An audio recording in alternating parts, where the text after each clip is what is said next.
Kini makita nimo karon mga idol, muni ang Purok City no. Sakop gyapon siya sa Margang no. So grabe kanindot og view dapita, grabe kadako og basakan, lapad kay mabasakan. Ang gapuyo adriya ning Purok City manggod kung gikan kayo kay dagko kay basakan no. Makita yun ninyo ba sa video bitaw no, dagko kay basakan no. Nanay gitanom naapay wala gitamnan na. So grabe yun ka maka-amis yun kini ning Purok City no. Kanindot sig view. Kung makita nimo diya napoy basketball court no kay magdula po sa dag basketball no. So muni makita nimo nga nindot kay og palibot ning Purok City. Purok ra ni siya pero grabe kanindot jud kayo mga idol no. Way kabutangan ang kanindot. Kung makita po ninyo diyan no, so napusulay duol kayo nga suba diri no sa Purok City. O makita niyo diha. Nindot jud kayo lang tawo ning basakan na jud do pagkalapara jud do. Way kabutangan ang kalapad silang basakan jud. Palibutan jud ilang mga balay og basakan. Ay natamnan napoy wa pa niya tamnan. Grabe kadako umaning mga taga Purok City. Shout out niyo tan mga idol ma'am. Kung makita nimo ni akong video, malihok na po kog like og share ha. Salamat mga idol og God bless yung tanan og ay mo kalimot og sampit sa atong makagaw na si Hesukristo. Amen niyo tan mga idol.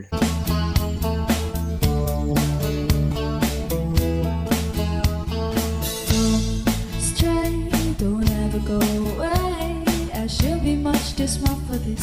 You know it gets the better of